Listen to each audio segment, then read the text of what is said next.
안녕하십니까. 터놓고 말합시다의 아나운서 함윤호입니다. 새해에도 코로나19 감염 확산세가 계속되고 있습니다. 코로나19 장기화로 일자리가 사라지고요. 사회적 거리두기 등으로 다양한 갈등이 발생되면서 우리 지역 곳곳에서 우울과 무기력 또 불안감 등을 호소하는 사람들이 늘고 있습니다.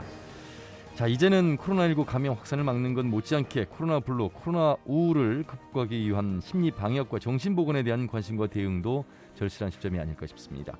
자, 오늘 터놓고 말합시다에서는 전북의 코로나 블루 극복 방안이라는 주제로 함께하겠습니다. 코로나19로 나타난 각 계층의 심리적 어려움과 심리 방역의 중요성 또 시민사회 협력의 힘을 발휘해서 우리가 위로와 공감을 통해 코로나19를 이겨내고 새해 희망을 나눌 수 있는 희망적인 이야기, 방안은 무엇인지 나눠보도록 하겠습니다.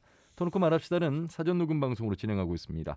유튜브에서 KBS 전주방송 종국이나 터놓고 말합시다를 검색하시면 다시 보기와 실시간 보기가 가능합니다. 많은 의견과 제보도 해주시길 바라겠습니다. 자, 그럼 코로나 블루에 대처하는 도민들의 자세와 보건 대책은 무엇인지 도민들의 목소리를 들어봤습니다. 김세별 리포터의 도민 인서트로 함께 들어보시죠.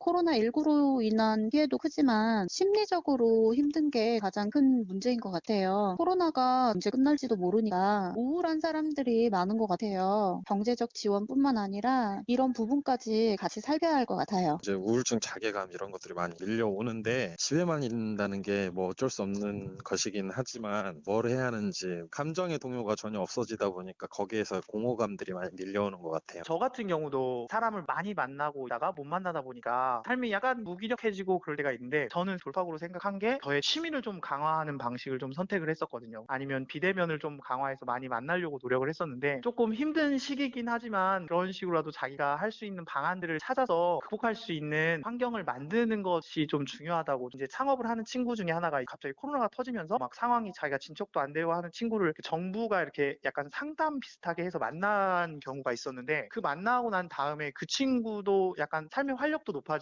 더불어 그 친구가 사업을 진행하거나 이런 거에 있어서 굉장히 좀 적극적으로 좀 바뀌더라고요. 그런 걸로 봐서는 이런 전문가들이나 아니면은 그런 거 관련 분야에 있는 사람들과 이렇게 만남을 통해서 이런 것들을 극복해 나가는 방법은 굉장히 좋은 방안 중에 하나인 것 같습니다. 만날 수는 없더라도 서로 이렇게 의지하면서 이 위기를 잘 이겨냈으면 좋겠어요. 네, 코로나 블루에 대처하는 도민들의 자세와 보안 대책에 대한 목소리를 들으셨습니다. 오늘 세 분 모시고 토론해 보도록 하겠습니다. 먼저 전주시 건강증진고의 박진현 과장님 어서 오십시오. 안녕하세요. 예. 자, 그리고 대한신경정신의학회 전북지회 부회장이신 정원구 정신건강의학과 전문의 나오셨습니다. 안녕하세요. 예. 자, 그리고 한국상담학회 전 회장이신 전주대학교 상담심리학과의 김인규 교수님 반갑습니다. 네, 안녕하십니까. 예. 세 분을 모셨습니다. 마스크를 저희가 착용하고 있고 조금은 답답합니다만 이것이 우리가 코로나 시대에 살고 있다는 것을 또 한번 이 스튜디오 안에서도 느낄 수 있는 모습이 아닐까 싶습니다. 김인규 교수님께 먼저 좀 여쭙겠습니다. 작년 한 해 정말 힘든 한 해였고 온 세계가 코로나19로 인해서 어려운 시기 끝이 날 줄 알았습니다만 끝나지 않고 2021년을 또 맞이했습니다. 교수님으로서도 상담심리학을 전공하신 분으로서 이 사태를 좀 어떻게 좀 보시는지 좀 총평 좀 해주세요. 예, 지금 말씀하신 것처럼 끝나기를 바랬고 또 그렇게 될 거를 이제 희망하면서 올해로 넘어오는데 예상치 않게 계속되고 있는 것들을 저희가 볼 수 있습니다. 뭐 저희가 삶을 살면서 이번 이제 이렇게 전 세계적으로 경험하는 것으로는 뭐 처음이라고 생각할 수 있지만 뭐 지금까지 여러 역사적인 상황이라는 걸 보면 뭐 전쟁도 그렇고 뭐 저희가 일제 강점을 당했던 것도 그렇고 예. 저희가 원하지 않지만 있었던 많은 상황들이 있었습니다. 근데 그런 때 어려움이 있었지만 또 나름대로 여러 대처를 하면서 저희 민족이 혹은 뭐 전 세계가 나름대로 지금까지 이렇게 흘러왔던 것처럼 예. 지금도 저희가 어렵지만 또 여러 가지 지혜로운 방법으로 대처를 해서 또 잘 극복해 나가는 상황이 될 거라고 희망하고 있습니다. 예. 대한신경정신의학회 전북지회 부회장이신 정원구 부회장님과 말씀 나눠보고 있습니다. 우리의 어떤 육체도 중요합니다만 정신이 중요하다 이런 얘기 많이 하는데 이 코로나 세상 속에서 참 마음 잡기가 쉽지 않습니다. 경제적으로도 어렵고 건강에 대한 안전이랄까요? 코로나로 인한 바이러스 전파가 되지 않기 위해서 감염되지 않기 위해서 노심초사하는 그런 당연히 심리가 위축되는 그런 세상이에요. 네. 예. 지금 뭐 요새 지금 오늘 방송 제목도 코로나 블루라고 나와 있는데요. 예. 이제 사실은 지금 코로나 재난 상황이라고 할 수가 있죠. 참. 그래서 지금 사실 모든 국민이 전 세계 사람들이 다 뭐 우울하고 불안하고 걱정스러워하는 건 마찬가지인 것 같고요. 평소에 하던 그런 일상을 하지 못하게 되고 사람들도 못 만나고 일도 못하게 되고 실직하고 또 자영업 하시는 분들은 또 뭐 일도 접어야 되는 상황들이 오게 되니까 예. 누구든지 다 우울하고 불안하고 누구한테 원망도 못하고 화풀이도 못하고 하다 보니까 분노가 생기고 또 불확실한 미래에 대해서 절망하고 희망을 갖지 못하는 그런 상황들이 사실 지금 계속 되고 있는 것 같습니다. 예. 황배동 보좌 사건부터 또 자영업을 하시는 분들의 극단적인 선택부터 이 참 일어나서는 안 될 좋지 않은 일들이 계속 일어나고 있어서 힘을 좀 더 서로 내시고 서로를 좀 더 챙기는 그런 사회가 좀 돼야 될 텐데 어려움은 많습니다. 그런 가운데 작년 한 해 가장 어려움으로 많은 시간을 보냈던 분들이 아마 행정에 계시는 공무원분들이 아니실까 싶습니다. 소방관, 뭐 경찰관, 간호사, 의사 또 현장에서 근무하시는 공무원분들이실 텐데 과장님도 힘든 시기에 지난 한 해를 보내셨죠? 네, 그렇습니다. 우리 도민 여러분들께서도 코로나로 인해서 답답하고 힘든 2020년을 보내셨을 거라고 생각합니다. 우리 지역은 도민 여러분의 소중한 협조로 비교적 방역을 성공적으로 해내고 있습니다. 코로나19 전파력 또한 완만한 둔화 추세를 보이고 있어 사회적 거리두기 2단계가 1월 17일까지 2주 연장 시행되므로 일상생활에 많은 어려움이 예상이 되지만 2021년은 코로나를 극복하는 한 해가 되길 희망하며 저희 보건소 직원들은 전라북도, 의료진, 도민 여러분들과 협력하여 안전한 지역을 만들기 위해서 최선의 노력을 다하겠습니다. 이 시간에도 지금 선별진료소를 찾는 사람들, 선별진료소에서 근무하시는 분들 계속해서 이 추운 날씨에 고생을 하고 계십니다. 그렇죠? 네, 맞습니다. 예, 선별진료소 일을 하시는 분들도 검사를 받는 시민들도 함께 어려운 시기를 극복하고 잘 헤쳐나가야 될 것 같습니다. 그래서 오늘 토론 그만합시다 주제가 이 코로나로 인해서 힘들어하는 분들에 대한 심리적 어떤 위안이랄까요? 치료 또 함께 극복하는 방안이 무엇인지 전문가들과 함께 이야기를 나눠볼 텐데 정원구 원장님 코로나 블루까지는 많이들 들어보셨는데 코로나 블랙에 코로나 레드 저도 사실 처음 들어보는 이야기인데 왜 이렇게 많은 용어들이 좀 발생하고 있을까요? 그만큼 좋지 않다는 얘기일까요? 그렇죠. 지금 뭐 아까 말씀드린 대로 코로나 재난 상황이다 보니까 예. 사실은 코로나 블루나 레드나 블랙이라는 말은 어떤 정확한 학술적인 용어는 아닌데요. 예, 예. 이제 누구나 다 이렇게 우울하고 우울감을 느끼고 뭐 의욕도 없고 재미도 없는 의미에서는 블루라는 의미를 쓰게 되고요. 예, 예. 또 이제 영어로 블루가 사실은 가벼운 우울감을 블루라고 하거든요. 예, 예. 또 이제 레드라고 하는 표현은 이게 레드가 빨간색이잖아요. 예. 그럼 뭐 경고의 표시도 있고 아하. 뭔가 불이 나는 의미도 있고 예. 화가 나는 의미도 있고 분노. 분노를 예. 표현하게 되고 이제 블랙은 검은색인데 검은색은 깜깜하잖아요. 앞이 안 보이고. 예, 예. 그래서 이제 아마 이 블랙이라는 표현은 알 수 없는 미래에 대한 희망을 잃은 상태, 절망 이런 상태를 아마 그렇게 블랙으로 표현을 하는 것 같습니다. 그래서 이거는 코로나 재난 상황에서 새로 나온 신조어다 이렇게 예. 말씀드릴 수 있겠습니다. 코로나 이전에 병원을 찾아오시는 환자분들 그리고 코로나 이후에 찾아오시는 분들의 유형이 좀 달라집니까?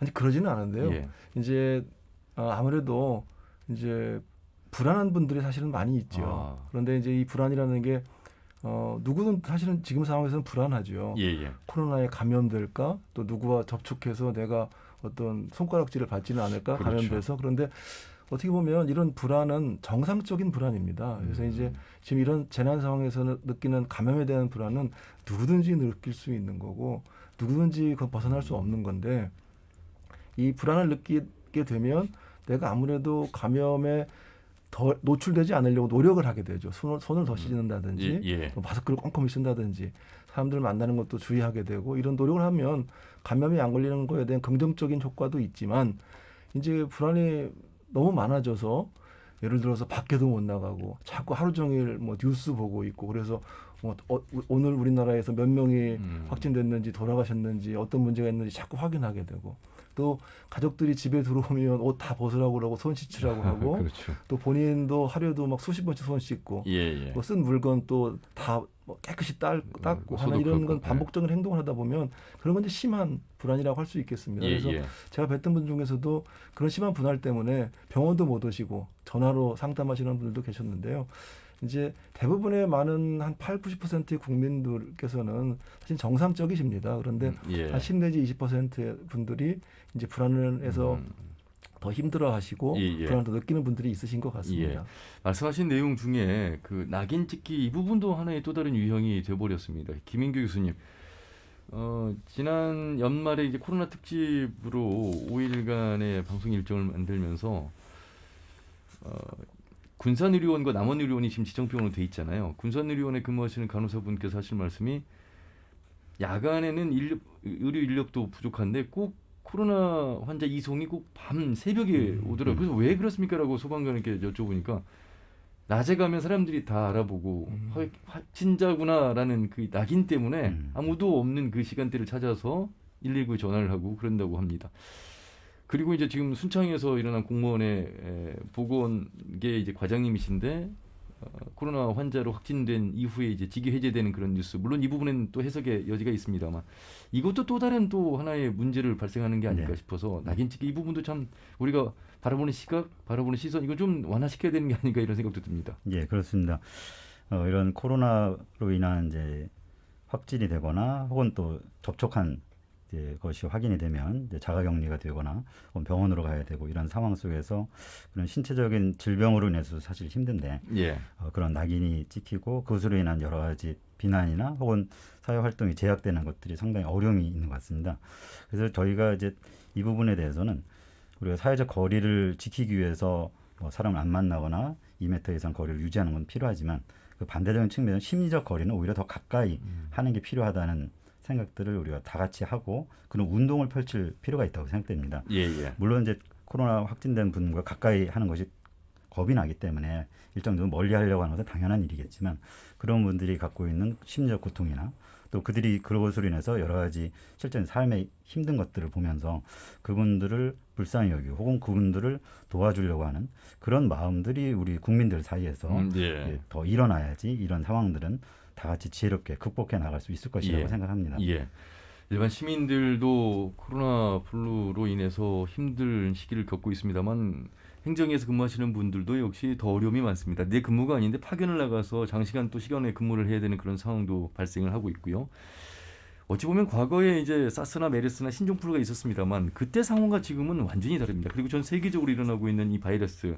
그래서 아마 행정에서 어떤 방역까지 이 과정들에 있어서 처음에는 체계가 잡히지 않은 부분도 있을 때 지금은 이제 상당히 체계적으로 잘 하고 있습니다만 상당히 어려운 부분들이 많으셨을 것 같아서 행정의 어려움을 한 번 더 강조해 주신다면요. 사스나 메르스, 신종플루 등 우리 사회는 다양한 신종 감염병으로 인해서 홍역을 치르면서도 결국은 이겨내고 의료 체계와 방역 시스템을 다듬어 왔습니다. 하지만 이 코로나19는 전 세계적으로 광범위해서 한 해가 다가도록 지속적인 피해를 입고 있어 어느 것 하나 쉽지 않고 경제, 방역, 행정적으로 많은 어려움이 있습니다. 예. 여러 가지 대응 지침이나 재난 안내, 선별 진료 등 우리 여러분들이 느끼시기에 혼란스럽고 피로도 있는 내용들이 많이 있습니다만 이런 것들을 준비하고 실행하는 저희들도 많은 어려움이 있는 게 사실입니다. 하지만 이 사태를 이기기 위한 필수적인 사항들입니다. 예. 저희는 최선을 다할 것이며 도민 여러분들도 행정상의 미숙함이나 경제적, 사회적 피해 속에서도 힘을 내주시고 서로 응원하며 이겨낼 수 있도록 격려하고 도와주시면 감사하겠습니다. 예, 뭐 제때 퇴근하지 못하는 경우가 비일비재할 것 같습니다. 네, 맞습니다. 도의 보건의료과의 강영숙 과장님 이제 자주 브리핑을 통해서 많은 도민들이 화면에 인사를 드리고 있습니다만 하루하루 확진자가 늘어날 때마다 그 안타까운 또 걱정의 목소리를 내고 있습니다. 11층에 올라가 봤는데 사무실 분위기가 정말 정신없이 일해야 되는. 근데 낮에만 일하는 것이 아니라 한쪽에 보니까 침대가 하나 있더라고요. 그러니까 거기서 이제 잠을 자는 경우도 많고. 그래서 뭐 본인뿐만 아니라 많은 분들이 일선에서 그렇게 고생을 하고 있습니다라는 말씀을 하셨습니다. 그런 걸 생각하면 한 분 한 분 방역 수칙 좀 제대로 지키고요. 내 몸 하나의 문제가 아닌 우리 모두의 문제인 상황에서 인식을 좀 같이 해야 되겠다는 말씀 한 번 더 드리겠습니다. 자, 힘들어하는 사람들 속에서 이제 상담을 또 원하는 분들, 또 치료를 원하는 분들이 좀 많이 계실 것 같은데 일단 뭐 저 같은 경우 김인규 교수님 아버지가 이제 시골에 혼자 계시는데 경로당도 이제 폐쇄를 해서 어디 갈 데가 없다. 날씨가 추워서 운동도 하기 어렵다. 아마 대부분의 어르신들의 좀 모습일 것 같습니다. 그리고 이제 자영업 하시는 분들은 지금 현재 거리두기 2단계에서 밤 9시면 또 영업이 안 되는, 또 배달에만 의존해야 되는 그런 네. 그 기존과 굉장히 다른 차원에서 가게 경영이 어려운 부분들이 많습니다. 극단적인 선택을 하시는 분들. 아울러서 사회복지사도 마찬가지일 것이고요. 지금 보니까 국민 10명 중에 7명은 코로나 블루를 경험한 것으로 조사되기도 네. 한다. 이런 결과가 있어서 그만큼 많이들 힘들어하고 있을 텐데 관련 상담도 급증하고 있다고 좀 봐야 되겠습니다. 예. 지금 뭐 저희 학회 한국상담학회도 그렇고 뭐 정부에서도 보건복지부에서 주관을 해서 이제 상담 서비스를 하고 있는데 작년에 이제 나온 통계들을 보면 그 전해의 같은 기간에 이제 상담 건수보다 한 3분의 1 이상이 증가된 것으로 이제 통계가 나오고 있습니다. 예. 그만큼 많은 분들이 심리적으로 어려워하시고 그것을 해결하기 위해서 이렇게 지원을 요청하고 있다라고 생각됩니다.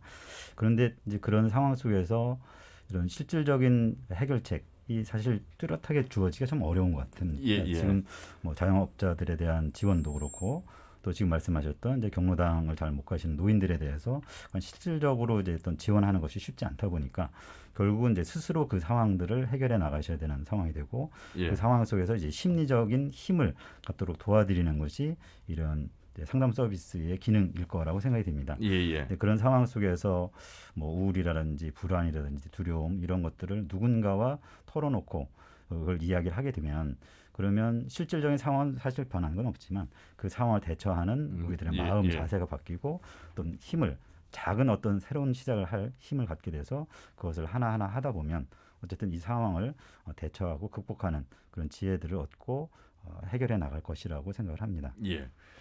정은구 원장님, 코로나19로 이제 확진자가 된 경우에 사망하는 사례가 늘고 있는데 이분들의 경우 장례식도 제대로 치르지도 못하는 그런 슬픔, 이중의 슬픔구가 지금 계속 이어지고 있고 또 앞에서 말씀 한번 드린 확진자에 대한 혐오, 기피, 낙인 찍기로 인해서 더욱더 힘들어하는 그런 부분. 그리고 이제 단체 문자로 이 재난안전 문자가 오면서 놀라는 경우 이제는 뭐 놀라지도 않습니다. 하도 이제 자주 오가니까 숫자에만 아마 이제 주목을 하거나 아니면 이제 이동 경로가 나오면 그곳을 이제 가지 말아야지 뭐 이런 생각들 아니면 이제 한번 말씀하신 대로 뉴스를 찾거나 그런 유형들을 찾거나 내가 코로나에 확진된 건 아닐까 그런 증상을 찾거나 하지 않았던 일들이 계속 일어나고 있어서 이 부분들이 좀 더 심각해지면 안 될 텐데 말이죠. 네. 심각해져서 뭐 도박이나 자살, 폭력 이런 것으로 이어질 수 있다는 말을 들었습니다. 실제로 그렇습니까? 예. 일단 경찰청에서 자살의 원인을 이제 얘기하는 게 첫 번째가 어떤 정신 건강의 문제, 예. 또 두 번째가 경제적인 어려움, 또 세 번째가 어떤 건강상의 문제가 생겼을 때 이 세 가지인데요. 예. 사실은 그 세 가지를 따로따로 놓고 생각할 수는 없고요. 그렇겠죠. 이제 복합적인 건데요. 사실은 지금 코로나 상황을 생각해 보면 지금 말씀하신 대로 대부분 우울하고 불안하단 말이에요. 정신 건강에 문제가 있죠. 또 두 번째로 실직하고 또 자영업자들은 또 가게 문을 닫게 되고 하면서 뭐 누구든 다 지금 경제적인 어려움이 있습니다. 또 세 번째로 코로나라고 하는 감염 재난 상황이기 때문에 지금 내가 감염병에 걸리지 않을까 건강에 대한 걱정을 안 할 수 없는 상황이거든요. 그러면 사실은 지금 현재가 그런 세 가지의 모든 것들이 동시에 엄습하고 있는 상황이 있기 때문에 사실은 누구도 피해갈 수 없는 상황이라는 거죠. 그래서 아까 말씀하신 돌아가신 분들에 대한 어떤 그 예우를 좀 고민을 해야 되지 않을까. 또 가족들도 있으시고 또 본인도 있으신데 그분들도 역시 그 자체가 가족들은 트라우마일 거고요. 또 지금 상황이 만약에 전쟁에 비유를 한다면 전쟁의 상대는 코로나 감염병이죠. 그렇지 코로나에 감염된 사람이 아니거든요. 그렇죠. 우리 편에 대한 해를 끼치는 거기 때문에 그런 적군에 대해서 우리가 신경을 쓰고 해야지 자꾸 아군의 우리 편에 그런 혐오를 갖게 되면은 오히려 그분이 더 숨게 되고 오히려 방역에 더 피해가 되고 감염병이 더 늘어날 수 있는 가능성이 있기 때문에 피해야 될 것 같습니다. 위드 코로나라는 말을 쓰잖아요. 네. 그 코로나는 뭐 극복의 대상이 아니라 이제 우리 곁에 온 것이다. 그러면 이제 함께 그것을 인식하는 이제 문화도 이제 생겨야 될 것입니다. 그런 면에서 고민할 것들이 좀 많은 것 같고 어쨌든 이 우울과 불안이 더 가중돼서 폭력이나 자살, 뭐 도박 이런 것으로 이어지지 않도록 주변에서의 관심과 배려도 좀 많이 필요할 것 같고요. 예, 사실은 자살을 생각하시는 분들은 뭔가 절망에 빠져 있거든요. 그 절망이라는 것은 내가 지금 해결할 수 있는 유일한 길이 별로 없다, 거의 없다라는 생각을 하시게 되거든요. 그러면 그분들께서는 본인 스스로 이렇게 어떤 도움을 받으려고 하는 노력을 하실 수도 있지만 예, 예. 대부분은 그런 절망 때문에 사실은 표현을 잘 안 하고 또 이야기도 잘 안 하려고 할 수 있습니다. 예, 예. 그러다 보니까 가까이에 있는 사람, 그러니까 가족이 될 수도 있고 친구가 될 수도 있고 동료가 될 수 있겠죠. 그러면 사실은 자주 만났던 사람은 이렇게 그런 분을 뵈면 저 친구가 전과 좀 다른데라는 느낌을 사실 받을 수 있습니다. 예, 예를 들어서 뭐 잠을 못 잔다거나 또 입맛이 없어서 밥을 못 먹고 이러면 사람이 많이 좀 퀭해 보이겠죠. 예, 좀 창백해 보이고 그리고 뭔가 일을 할 때도 실수를 하게 되고 예. 또 집중을 못하다 보니까 뭔가 문제를 일으킬 수도 있고요. 이제 이런 상황에서 저 사람 자꾸 화를 내거나 지적을 하지 마시고 예. 또 저 친구가 정신이 빠졌네라고 아하. 생각하지 마시고 혹시나 저분이 우울에 빠져서 어려움에 빠져 있는 건 아닐까 생각을 해서 도움을 주는 그런 좀 주변에 도움이 필요할 것 같습니다. 예. 그래서 자세히 물어보고 도움이 필요하다면 도움을 받을 수 있도록 도와주고 하는 게 중요할 것 같고요. 예. 또 하나는 요사이 이제 코로나 시대이기 때문에 병원에 가거나 또 의료기관 방문하는 것을 좀 두려워하시는 분도 있습니다. 그럴 때는 사실은 전화 상담도 할 수 있거든요. 예, 예. 1577-0199, 뭐 123, 뭐 1393 같은 이런 그 전화를 하면 사실 도움을 받을 수 있는 아하. 또 어떤 역할 연결도 해줄 수 예, 있고요. 예, 예. 또 주변 분들도 이제 도움을 받아봐라. 그래서 이제 권유해보고 그래서 도움을 받을 수 있는 길들을 찾아볼 수 있는 게 본인뿐만 아니라 주변 예. 분의 노력들이 다 필요한 것 같습니다. 그렇습니다. 바로 예. 그런 의미에서 이제 전주시 보건소에서도 하는 역할이 많이 있습니다. 정신건강에 빨간불이 켜졌을 때 어떻게 해야 되는 것인지 전주시에서 하고 있는 그런 상황 좀 살펴주시죠. 네, 전주 시민의 코로나 블루는 심각한 상황이라고 볼 수가 있겠습니다. 작년 2월에서 10월까지 정신건강 상담 건수가 한 8,300여 건이 됩니다. 네네. 그런데 2019년 같은 기간에 2,500건에 비하면 3배 이상 증가한 그렇네요. 수치가 됩니다. 예, 그러므로 인해서 코로나19로 인한 우울감을 호소하는 전주 시민이 많았습니다. 이에 전주시에서는 지난 6월 긴급 예산 1억 원을 투입을 해서 마음치유 대책반을 출범을 했습니다. 예, 예. 본격적으로 코로나 블루 대응을 시작을 했고요. 정신건강복지센터 내에 마음치유팀을 구성해서 코로나19로 마음이 답답하고 상담이 필요한 전주 시민들의 목소리에 귀 기울이고 있습니다. 예. 코로나 블루로 인해서 어려움이 있으신 분들은 저희 전주시 보건소로 연락해 주시면 저희가 답답한 마음을 풀어드릴 수 있도록 노력하겠습니다. 김인기 교수님, 정신건강 상담 건수가 작년에 비해서 3배 늘었다는 것은 크게 나쁘게 볼 대목도 아닙니다. 그만큼 더 먼저 자신을 또 확인하고자 하는 그런 의지라고 볼 수 있고 숫자에 민감할 필요는 없을 것 같고요. 중요한 것은 이렇게 상담을 하려고 하는 사람들이 있을 때 어떻게 상담을 받아줄 것인가, 바로 이런 부분 아니겠습니까? 예, 그렇습니다.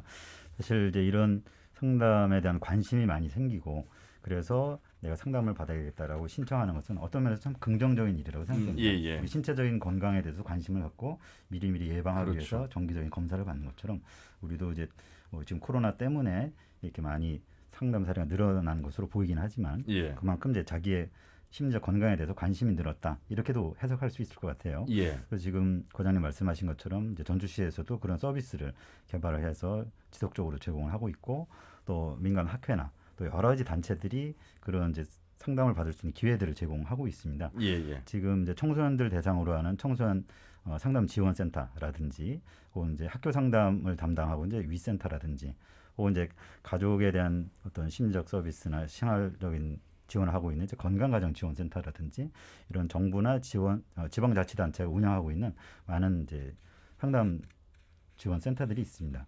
그런 곳들이 이제 시민들이 이용하실 수 있는 기관이라고 생각이 되고, 또 저희 이제 제가 회장으로 있던 한국상담학회에서는 작년 초에는 이제 코로나 블루에 대한 이제 무료 전화 상담 서비스를 했었고, 예, 예. 지금은 이제 환자 보호자에 대한 상담 서비스를 이제 전화로 하고 있습니다. 예. 즉 지금 이제 코로나 블루는 비교적 이제 정상적인 상태에서 경험하고 있는 그런 이제 우울에 대한 상담이 필요하다 이렇게 볼 수 있겠는데, 예. 그것이 이제 발전을 하면은 뭐 아까 우리가 같이 얘기했던 이제 코로나 레드라든지 블랙으로 이제 옮겨가게 되는데 예, 예. 그런 환자 본인에 대한 상담 서비스는 물론 중요하지만 그 주변에 있는 그분들을 돕는 이제 보호자라든지 혹은 간호사라든지 뭐 요양보호사라든지 이런 분들도 예, 사실 예. 상당히 필요한 그렇죠. 많은 분들입니다. 예, 예. 그런 분들에 대한 상담을 저희가 하는 게 필요하겠다 생각이 들어서 그런 이제 상담 서비스를 최근에는 저희가 전화로 하고 있습니다. 예. 상담, 그러니까 정신적 상담을 받는 것에 대한 편견이 과거에 사실 강했다면 이제는 그런 세상은 아닙니다. 특히나 이제 코로나19로 인해서 누구나 상담을 받아야 되고 받는 것이 오히려 안전한 것이다라는 인식을 함께 하게 될 때 한국 상담학회뿐만 아니라 이런 기관들이 많이 있다는 것도 좀 방송을 통해서 알려야 될 것 같고 특히나 교수님이 회장으로 계셨던 한국상담학회에서는 올해 또 3월 21일부터 여러 일반인들을 위한 온라인 상담 뭐 이런 것들을 계속 준비를 하고 계신 것 같습니다. 그러니까 일단 작년에 저희가 이제 그 서비스를 시작을 해서 예, 예. 상담을 진행. 작년에 예, 예. 맞습니다. 예. 예, 그리고 이제 좀 말씀하신 것처럼 저희가 이제 그 서비스를 계속 이제 운영을 할 것인가라고 예, 예. 하는 이제 논의를 해서 사실 저희 학회는 이제 그 정도 하면 됐겠고 다른 이제 일반적인 국가나 또 지방자치단체에서의 상담기관들이 그거를 많이 하고 있기 때문에 예, 예. 그거를 저희 학회는 이제 그 몇 개월 진행을 했고 그 다음에는 이제 또 좀 더 다른 아직 하지 않고 있는 서비스가 뭘까라고 생각을 하면서 그런 이제 환자 보호자에 대한 상담 예. 서비스를 시작을 했습니다. 예, 예. 그리고 많은 기관들이 이제 그런 서비스를 하고 있는데 사실 뭐 인터넷으로 검색을 해보거나 혹은 이제 뭐 그런 관련된 것들을 잠깐 찾아보면 많은 이제 기관에서 상담 서비스를 받을 수 있는 것들을 알고 아실 수가 있을 것입니다. 예, 예. 오늘 녹음하고 있는 날이 1월 6일 수요일입니다. 아침에 출근하는데 영하 10도가 됐고 이제 더 많은 한파가 올 것이다. 그 정원권 원장님, 날씨하고 이 우울감, 날씨하고 정신 건강은 반드시 연관성이 있을 것 같습니다. 그런 의미에서 볼 때 이 어떤 그 날씨에 민감한 사람들 내지는 또 날씨로 인해서 우울감이 더 증폭되는 그런 분들을 위해서 우울감이라는 것을 좀 더 조기에 치료가 가능한 것인가부터 시작해서 그런 부분들에 대한 이야기를 좀 해주시죠. 예, 요새 이제 코로나 시대다 보니까 집에 있는 시간이 늘어났습니다. 예, 예. 또 더군다나 요새는 겨울이라서 또 기온도 많이 떨어지고 최근 뭐 지난주까지는 많은 눈이 오고 그래서 밖을 잘 더 못 나가는 상황이 그렇죠. 사실 지속이 되고 있습니다. 그래서 뭐 재택근무를 하시는 분들이든지 아니면 뭐 집에 계신 분들이라도 사실 집에 있는 시간이 늘어나거든요. 예, 그러면 누워 있게 되고 TV 자꾸 보게 되고 그러면 그러다 잠을 잠깐 졸고 그럼 밤에 잠이 안 오고 그러면 낮에 또 다시 잠이 안 오는 이런 생활들이 그 반복이 될 수 있다는 거죠. 예, 그래서 예. 사실은 일단은 좀 규칙적인 생활이 필요한 것 같습니다. 집에 재택근무를 하고 뭐 집에 계신다고 하더라도 주무시는 시간은 좀 일정하게 맞춰서 규칙적으로 주무시고 예. 식사도 좀 규칙적으로 하시고 낮에 시간을 정해놓고 잠깐 밖에 나가서 좀 이렇게 뭐 스트레칭을 하신다거나 햇빛을 좀 쬐인다든가 이런 것도 굉장히 필요한 것 같습니다. 네, 네. 규칙적인 생활이라는 게 사실 별거 아닌 것 같지만 지속적으로 꾸준히 하는 것과 하지 않는 것은 차이가 확실히 있는 것 같습니다. 예. 그리고 말씀하신 것처럼 이 가을 겨울이 되면 일조량이 줄어들게 돼서 아무래도 좀 더 우울감을 느끼는 경우가 많고요. 예. 또 실질적으로도 우울이나 그런 감정의 문제, 기분의 문제는 계절과 관련되어 있는 경우가 상당히 많이 있습니다. 그래서 조기에 발견해서 치료하면 90% 이상이 완치가 가능하다. 그렇습니까? 그렇죠. 아까 또 말씀드렸지만 지금 현재 좀 우울하고 불안하다고 하더라도 많은 국민들이 느끼시겠지만 그래도 80-90%의 국민들은 대부분 정상으로 돌아가시고 이제 회복이 되십니다. 그런데 이제 나머지 이제 나빠질 수 있는 10 내지 20%의 분들이 문제인 거죠. 그래서 그분들에 대한 치료는 적극적으로 해야 되겠지만 내가 지금 우울하다고 해서 좀 불안하다고 해서 내가 이거 큰 문제가 생기는 거 아닌가라고 미리 겁먹고 걱정할 필요는 없다는 겁니다. 예. 답답할 때 누군가가 내 얘기를 들어준 것만으로도 치료가 된다, 위안이 된다 이런 말이 있습니다. 그렇죠. 더욱더 전문가들과 함께 상담을 받으면 큰 위안을 받을 수 있다는 말씀을 꼭 드리겠습니다. 그리고 그 우울감은 거의 대부분 제대로 치료를 받으면 완치가 된다라는 말씀까지 힘을 좀 드려보도록 하겠습니다. 자, 심리 바이러스 방역뿐만 아니라 이제 심리 방역이 필요하다는 말씀들을 계속 해주고 계시는데 김인규 교수님 그 부분 한 번 더 어떻게 우리가 좀 더 심리 방역 할 수 있는지 조금 간단하게 조언을 해주시고 또 과장님 말씀을 좀 들어보도록 하겠습니다. 예, 그 심리 방역이라고 하는 것은 이제 건강을 위해서 우리가 미리 운동을 하고 어떤 진단을 받아서 내 상태를 확인하는 것처럼 그런 이제 아직 큰 어려움이 생기지 않았어도 할 수 있는 혹은 해야 되는 활동이라고 생각할 수 있습니다. 예. 일단 그런 내가 지금 어떤 상황인가에 대해서 어떤 뭐 진단을 해보는 것도 좋은 일일 거라고 생각됩니다. 뭐 지금 말씀하셨던 코로나 블루가 나한테 과연 있는 걸까라고 하는 것에 대해서 몇 가지 간단한 이제 체크리스트 같은 거가 지금 많이 이제 개발되어서 활용되고 있는데 뭐 그런 걸 통해서 나를 진단해 본다든지 그다음에 어떤 심리적으로 가까이 하는 활동들을 하는 것이 필요할 것 같습니다. 그러니까 물리적으로는 우리가 거리를 두어야 되지만 우리가 전화라든지 혹은 요즘 뭐 카톡이라든지 여러 가지 그 인터넷 서비스를 통해서 사람들과 접촉할 수 있는 기회는 훨씬 많은 기회가 있다고 생각이 됩니다. 그래서 주변에 있는 사람들과 그런 직접은 못 만나더라도 전화나 카톡이나 여러 가지 상황, 여러 가지 서비스를 활용을 해서 자주 만나보고 거기에서 이제 뭐 내가 갖고 있는 어려움들을 얘기할 수도 있고 혹은 어려움을 얘기하지 않더라도 그냥 일상적인 뭐 오늘 TV를 뭘 봤다, 뭐 뭘 했더니 재밌더라, 무슨 음식을 먹으니까 맛있더라 이런 일상적인 삶을 나눌 수 있는 그런 기회를 자꾸 갖게 되면 내 심리적인 힘이 생겨서 어떤 코로나로 인한 여러 가지 우울증이나 불안 이런 것들을 대처를 잘 할 수 있다고 생각이 됩니다. 그리고 이제 더 이제 그 나간다면 아까 우리가 얘기했던 환자로서 확진된 분들이나 실질적으로 어려운 처지에 있는 분들을 이제 위로하는 그런 적극적인 어떤 그 지원 서비스 이런 것도 우리 국민들도 스스로 주변 분들과 나눌 수 있다고 생각합니다. 전주시 그 마음치유대책반 운영 관련해서 몇 가지 좀 더 질문을 드려보겠습니다. 치료비 50만 원 지원, 또 정신건강 마스터플랜 수립, 뭐 여러 가지 중장기적인 계획이 세워져 있네요. 네, 그렇습니다. 그 앞에서 언급한 전주시 마음치유대책반은 6월에 출범한 후에 정신의료기관 23개소, 심리상담센터 25개소와 협약 체결로 지역사회 네트워크를 구축을 하였습니다. 그리고 우울 척도 검사를 통해서 단계별로 맞춤형 프로그램에 연계할 수 있도록 다양한 프로그램들을 발굴 운영하고 있는데요. 경증 위험군 대상으로 명상 및 원예 프로그램, 중증도 위험군 대상으로 1:1 음악치료 프로그램, 소그룹 꽃화분 만들기 원예 프로그램, 그리고 고위험군 대상으로 치료비 및 상담비 50만 원까지 어느 한 곳에서 누수가 없도록 체계적으로 진행을 하고 있습니다. 자, 많은 도움이 좀 되시길 바라겠습니다. 오늘 터놓고 말합시다는 코로나 블루 극복 방안이라는 주제로 함께하고 있습니다. 정신건강의학과의 정원구 전문의 그리고 전주대학교 상담심리학과 김인규 교수 그리고 전주시 건강증진과의 박진현 과장과 함께하고 있습니다. 이번에는 국회를 연결해서 보건복지의원인 이용호 의원을 연결해서 말씀을 좀 더 들어보도록 하겠습니다. 자, 이용호 의원님 안녕하십니까? 네, 안녕하세요. 새해 복 많이 받으십시오. 복 많이 받으십시오. 도민들께 좀 인사 좀 해주시죠. 새해 인사요.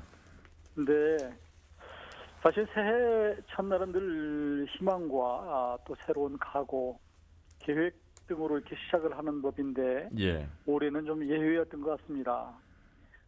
코로나와의 전쟁이 올해도 계속될 것 같은데요. 어렵지만 그러나 건강을 잘 챙겨서 올 한 해 잘 나시기 바라겠고요. 이럴 때일수록 좀 주변에 그 소외된 이웃들 잘 챙기고 또 사회적으로 연대하는 하는 한 해가 됐으면 좋겠습니다. 복 많이 받으십시오. 고맙습니다. 코로나19와 같은 급작스러운 이제 재난 상황으로 정신보건에 대한 관심이 높아지고 있습니다. 여기에 대해서 이제 이용호 의원께서 심리 방역에 대한 문제를 꾸준히 제기해 오셨는데 문제 심각성 어느 정도라고 보십니까?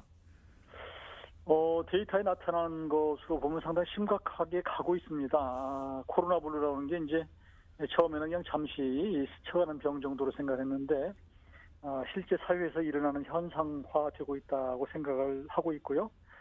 이게 이제 재미있는 것이 이 코로나 블루가 오히려 방역 수칙을 잘 지키는 사람에게 걸리는 역설적인 것이거든요. 데이터를 보면은 이제 작년 같은 경우에 우울증 환자가 재작년에 비해서 한 20% 이상 급증을 했고, 그 다음에 불안제 처방받은 환자가 작년 상반기 6개월만 해도 89만 명이었습니다. 예. 그런데 그 전해는 1년 내내 해도 71만 명이었으니까 데이터를 보면 2배 이상이 급증한 것이고요. 예. 또 정신의학과를 찾은 미성년자가 증가를 해서 지금 20만 명 수준에 달하고 있는데요. 아마 올해는 이게 더 장기화되면서 더 이 어떤 데이터를 확인해 보면 더 심해지는 것이 아닌가 그런 생각을 합니다. 예. 경제적 지원도 중요하겠습니다만 정부 차원의 국민을 대상으로 한 이 우울증 검진 체계, 심리 지원 이런 부분도 상당히 중요해 보입니다. 이 부분에 대해서의 정부의 정책들은 어떻게 살펴보고 계실까요? 정부도 나름대로 이제 뭐 일선에서 코로나 환자들을 치료하는 것뿐만 아니라 우리 국민들 상대로 해서 이렇게 심리 지원 대책을 내놓고 지금 시행 중에 있습니다. 대표적인 게 이제 5개 권역별로 국가 트라우마 센터를 설치하고 또 통합 심리 지원단 등을 통해서 관계부처가 협력해서 대상과 단계별로 심리 지원 정책을 지금 실시하고 있는데요. 예.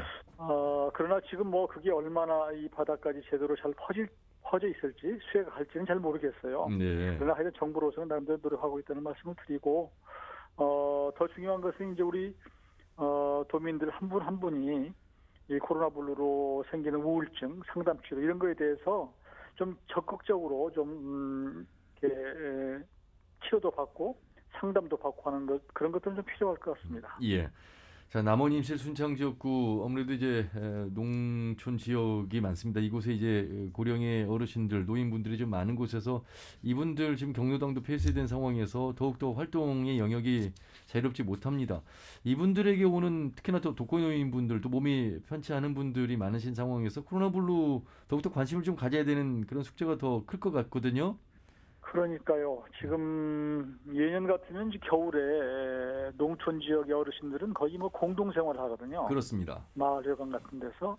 그런데 지금 그게 지금 사실은 허용이 안 되는 상황이기 때문에 아마 한 분 한 분이 굉장히 어려운 그 일상 자체도 어렵고 또 바깥 출입도 굉장히 사실은 좀 날씨도 춥고 또 코로나 때문에 또 이 걱정이 돼서 안 하다 보니까 그분들이 굉장히 어르신들이 어려우리라고 생각을 하고요. 예. 또 한 가지는 또 일선에서 또 이게 지금 일하시는 의료 종사자분들도 굉장히 어려울 것 같고 인력난뿐만 아니라 여러 가지 이유로 또 그동안에 또 어르신들을 돌봐오신 사회복지 종사자들도 굉장히 어려운 상황인 것 같아요. 오히려 이분들은 또 활동할 수 있는 공간이 없어져서 그러다 보니까 이분들에 대한 처우, 당장 생계를 걱정해야 할 상황에 이르렀는데요. 이분들에 대해서도 정신적인 것뿐만 아니라 경제적으로 좀 지원이 필요한 시점이라고 생각이 됩니다. 이게 다 어려운 상황이기 때문에 만족시킬 수는 없지만 그래도 지자체나 또 이외에 여러 이제 관계 기관 단체에서 또 하여튼 그 어르신들 한 분 한 분 잘 좀 챙기고 하는 것들을 나름대로 좀 노력할 필요는 있을 것 같습니다. 자, 뭐 코로나19 이전부터 공공의료에 대한 목소리를 높여오셨습니다. 특히나 이제 지역구 안에 있는 대학의 의대가 폐교가 되면서 이제는 뭐 그런 부분을 떠나서 말이죠, 이용호 의원님. 지금 뭐 각 지역에 있는 공공의료원에서의 역할이 지금 커진 상황입니다. 그래서 막 더욱더 이 공공의료에 대한 생각이 더 대두가 되고 있는데 물론 입장 차이는 있습니다만 이 부분에 대해서 한 번 더 강조를 해주실까요? 지금 공공의료 인력, 공공의료에 대한 필요성은 뭐 더 이상 언급하지 않아도 다 이제 공감을 하실 거예요. 그런데 이제 어떤 방식으로 어디에 어떻게 하느냐 하는 부분에 대해서는 조금 이렇게 의견 차이가 있고 특히 또 의료계에서는 조금 반발하는 것은 있지만 그러나 우리 국민들의 입장에서는 지금까지 조금 부족했던 미흡했던 그러니까 민간 의료가 감당을 못했던 그런 부분을 공공의료가 좀 감당해야 된다고 하는 부분 그리고 좀 체계적으로 양성하고 또 나아가야 한다는 부분은 많이 이제 공감대가 형성됐기 때문에 당장은 지금 코로나와의 전쟁 때문에 힘든 상황입니다만 이게 조금 이렇게 정리가 되면 공공의료 인력 양성하는 공공의대 부분이나 이런 것들이 아마 되리라고 생각하고요. 예. 지금은 좀 약간 좀 보고 있는 상황입니다. 그렇군요. 자, 보건복지의원으로서 또 코로나에 대한 심리 방역에 대한 문제를 꾸준히 제기해 오신 분으로서 좀 도민들에게 힘이 될 수 있는 응원의 한 말씀 마지막으로 부탁드리겠습니다. 예, 그 전라북도도 나름대로 열심히 노력하는 상황에서 또 코로나에 예외가 없이 환자가 나오고 있는 그런 상태인데요. 지금 제일 중요한 것은 도민 한 분 한 분이 본인의 건강을 책임진다는 의식이 더 중요할 것 같습니다. 특히 젊은 분들을, 저도 이제 집에서 자녀들 같이 있는데, 예. 어른들은 굉장히 신경을 쓰는데, 젊은 청년들은 거기에 조금은 둔감해요.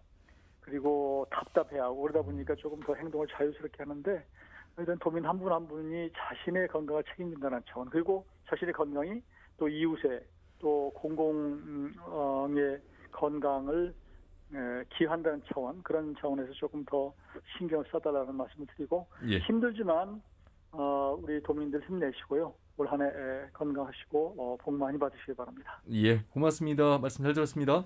네, 고맙습니다. 네, 남원 임실 순창 지역구의 이홍호 국회의원과 말씀을 나눠봤습니다. 자, 전주시의 박진영 과장님 모셨으니까 전주시 상황에 대해서 조금 더 이야기 나누면서 마무리 방향으로 가도록 하겠습니다. 건강복지센터가 전주시 인구수로 볼 때 적절한가, 확대 운영해야 된다는 목소리가 있습니다만 이 부분에 대해서 좀 어떻게 생각하시는지요? 지금 보니까 앞에서 이제 마음치유 대책반을 운영하고 있는 모습도 말씀해 주셨습니다만 건강복지센터라는 곳에 대해서 좀 이야기해 주신다면요. 정신건강사업 지침상에요. 정신건강복지센터 설치 기준은 인구 20만 명 이상 시군구는 2개소 설치가 가능합니다. 예. 그리고 추가 설치 기준 또한 20만 명당 1개소가 설치도 가능하고 의무사항은 아니거든요. 근데 전주시 같은 경우에는 지금 인구 65만 명을 상회하고 있지 않습니까? 네. 그래서 전주시는 중장기 계획을 통해서 점차적인 정신건강복지센터 확대가 필요하다고 생각이 됩니다. 예. 그리고 전주 시민의 인구 분포도 아니면 지역 특성을 고려해서 특화 사업을 발굴해서 시민들의 정신 건강을 위해서 선제적으로 대응하는 것이 필요하다고 생각됩니다. 현재는 그런 건강복지센터가 지금 1개소 있습니다. 인구수로 보면 3개가 되어야 되는 게 맞는데요. 네, 맞습니다. 예, 그래서 이제 확대 운영의 목소리가 나오는 거군요. 어찌 보면 이제 코로나19로 인해서 이런 부분들에 대한 점검 그리고 또 더욱더 확대에 대한 필요성을 인식하게 될 것 같습니다. 아마 이런 부분에 대한 중장기적인 예산 관련해서도 세워질 거로 보고 있습니다. 자, 오늘 터놓고 말합시다. 코로나 블루에 대한 극복 방안 또 도민들의 목소리를 듣고 있습니다. 세 분의 패널들 모시고 말씀 나누고 있는데 이제 시간이 약 10분 정도 남아 있는데 각계 분야에서 경험하신 부분을 좀 더 도움이 될 수 있는 희망이 될 수 있는 부분들을 우리 청취자분들께 좀 말씀을 해주시면 어떨까 싶습니다. 앞에서도 좋은 말씀 해주셨습니다만 먼저 김인규 교수님. 예. 예. 우리가 이런 어려운 상황 속에서 중요한 것이 이제 심리적인 힘을 갖는 것이라고 생각이 됩니다. 예. 신체적인 질병이나 또 경제적인 어려움들은 또 그런 나름대로 정부의 지원이나 대책을 통해서 해결을 해나가야 되는데 중요한 것은 이제 그것을 받아들여서 내가 더 힘을 내서 노력을 해야 되는 것인데 그러기 위해서 필요한 것들이 이제 긍정의 마음을 갖는 것이라고 생각됩니다. 예. 긍정이 크게 한 3가지로 나눌 수 있는데 하나는 이제 자신에 대한 긍정.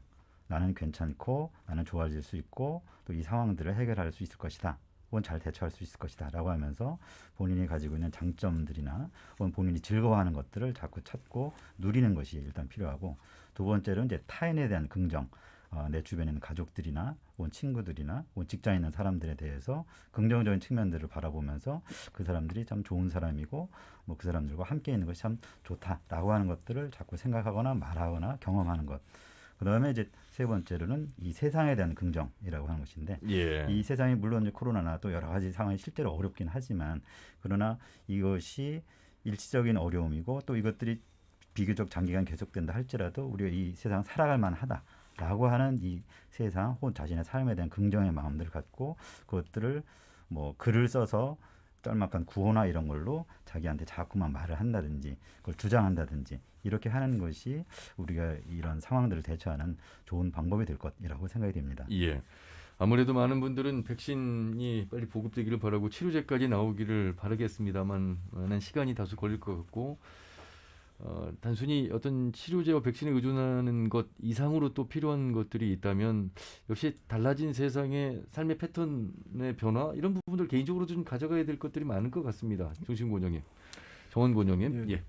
저도 요즘에 아무래도 밖에 못 나가고 집에 있는 시간이 많아지다 보니까 가족들하고 있는 시간이 늘어나고요. 예. 그러면 이제 집안 일도 도와주게 되고 전에는 하지 않았던 작은 일들도 하게 되더라고요. 예.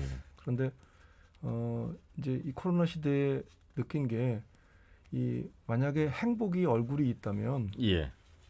아주 화려하고 번쩍번쩍하는 게 아니라 좀 소박한 얼굴이 아닐까 이런 생각이 듭니다. 그래서 예. 작은 것에 만족하고 조그만 것에서 즐거움을 느끼는 그런 마음, 이제 어떻게 보면 긍정적인 마음이라고 얘기할 수도 그렇죠. 있겠고요. 또 하나는 그 어떤 연구 결과 보면 자가격리를 했던 분들 중에 이타적인 감정을 느꼈던 분들이 그 심리적인 어떤 그 후유증이 없이 회복이 됐다고 합니다. 그래서 좀 나 자신의 정신 건강 우선 지켜야 되지만 주변 사람들에 대한 배려, 그 다음에 그런 그 주변 사람을 도와줄 수 있는 그런 자세, 이런 이타적인 마음이 필요한 것 같습니다. 예. 그리고 세 번째는 저희가 어떤 목표를 얘기할 때 많이 얘기하는데요. 내가 어떻게 바꿀 수 없는 일은 받아들여야 되는 것 같습니다. 지금 이런 재난 상황에서는 개인이 자신은 할 수 있는 게 없는 것 같아요. 예. 그래서 받아들이고 편안한 마음을 갖는 게 중요하고 내가 바꿀 수 있는 거는 내가 바꿀 수 있는 그런 용기를 가지고 시도를 하는 것이 필요한 그런 시대가 아닌가 이렇게 말씀을 드리고 싶습니다. 예. 자가격리하고 난 이후에 이타적인 마음이 생겼다는 말씀이 참 감동적이고 사실 대구에서 2차 때가 확진자가 많아졌을 때 우리 지역으로까지 이제 치료를 위해서 오신 분들 그때 우리 도민들이 보여준 마음 그리고 돌아가서 다시 우리 의료진에게 보낸 선물이랄지 감사의 마음 이런 것들이 바로 이제 그런 게 아닐까 싶거든요. 바로 이제 그런 부분들이 조금 더 확대돼야 되고 역시 피할 수 없는 것, 내 힘으로 할 수 없는 것들은 받아들여야 되면서 함께 가야 된다는 그런 공동체 의식이 필요할 건데 아마 자연스럽게 그렇게 발현되고 있는 것 같습니다. 아마 그런 부분에서 이제 행정에서도 더 많은 노력을 하고 있어서 치유 프로그램에 궁금하신 분들도 많이 있을 것 같습니다. 그래서 전주시에서도 관련 치유 프로그램 운영하고 있는데 효과를 보고 있는 부분이 있다면 어떤 부분이 있는지 좀 말씀해 주시죠. 저희 전주시에서는 시민들의 우울과 불안, 고립감 등 코로나 블루 극복을 돕기 위해서 명상이나 원예, 예술 치료 등 프로그램을 운영을 하였습니다. 작년 6월에서 12월까지 한 1,000여 명이 참여를 하였었는데요.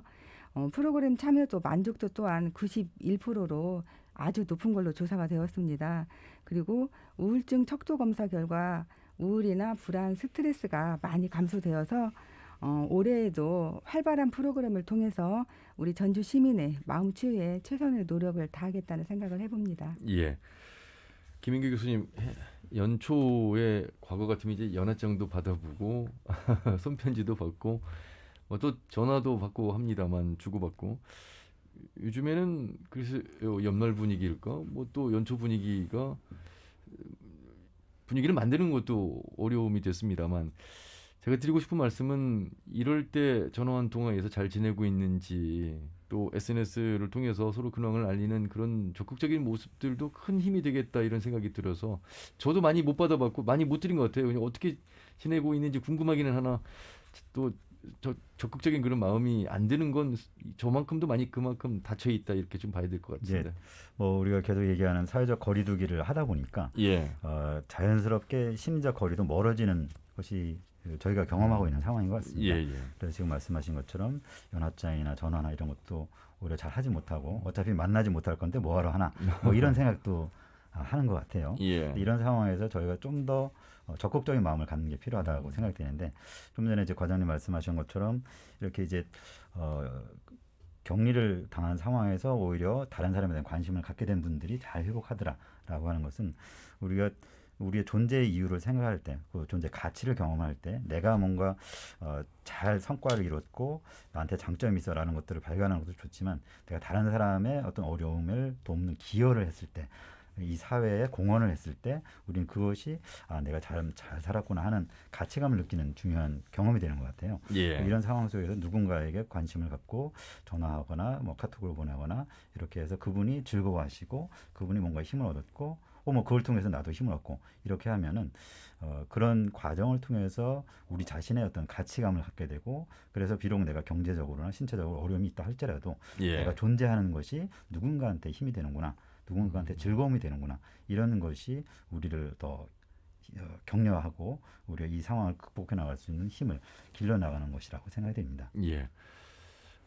의사분들은 환자가 오면 어떤 의학으로 치료를 할 수도 있겠습니다만 마음으로 편안하게 치료도 할 수 있다면 그것을 선택할 텐데 약 이전에요. 그렇죠. 작년에도 얼굴 없는 천사가 노송동에 또 기부를 하셨습니다. 또 어떤 분들은 수제 마스크를 만들어서 또 기부도 하고 각자의 상황에서 할 수 있는 최선의 기부들이 있고 이런 게 우리 어려울 때 인간만이 할 수 있는 그런 따뜻한 배려 마음이 아닐까 싶은데 처방이라면 가장 좋은 처방 그런 말 한마디의 처방이 아닐까 싶은데 오늘 끝으로 좀 좋은 처방 한번 내려주시죠. 글쎄요. 요즘에 날이 춥잖아요. 예.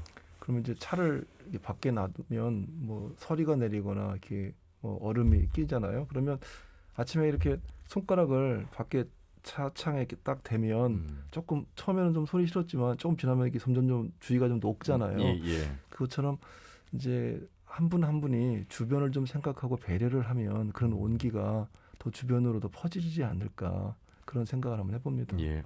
온기는 역시 퍼지는 거죠. 과장님도 한 말씀 해주시죠. 코로나19로 지친 시민들을 위해서 저희 보건소에서 2020년 희망 나눔 공모전을 진행을 했었습니다. 예. 많은 분들이 지원을 했었는데요. 그중 가장 기억에 남는 작품이 하나가 있었습니다. 네. 그 관내 초등학교 5학년 학생들이 방역에 최선을 다하는 보건소 직원들에게 보내는 응원 메시지였는데요. 힘든 근무로 지쳐있던 직원들의 마음을 따뜻하게 해주었던 것 같습니다. 각박하고 힘들수록 따뜻한 말 한마디가 큰 위로가 되는 것 같습니다. 예. 오늘 힘든 하루를 보낸 내 가족, 지인들을 위해서 응원의 메시지를 보내면 어떨까 하는 생각을 해봅니다. 예. 교수님도 간단하게 마무리해 주시죠. 예. 지금 말씀하신 것처럼 우리 가족이 들어왔을 때 우리 집에서 같이 안아주고 참 오늘 잘 지내는 것이 감사하다라고 같이 이야기하기 또 아침에 일어났을 때 오늘 하루 내가 살아갈 수 있으니 감사함 같이 나눈 그런 이야기들이 있으면 좋겠습니다. 알겠습니다. 제가 세 분께도 감사해야 되는 말씀 드리겠습니다. 고맙습니다. 네, 감사합니다. 네, 고맙습니다. 오늘 전주시 정신건강증진과의 박진현 과장 그리고 대한신경정신의학회 전북지회 부회장인 정원구 전문의 그리고 한국상담협회 전 회장이신 김인규 교수와 함께했습니다. 터놓고 말합시다도 여러분들 위해서 애쓰겠습니다. 노력하겠습니다. 그리고 감사의 말씀드리겠습니다. 다음 주에 인사드리죠. 한윤혜였습니다. 고맙습니다.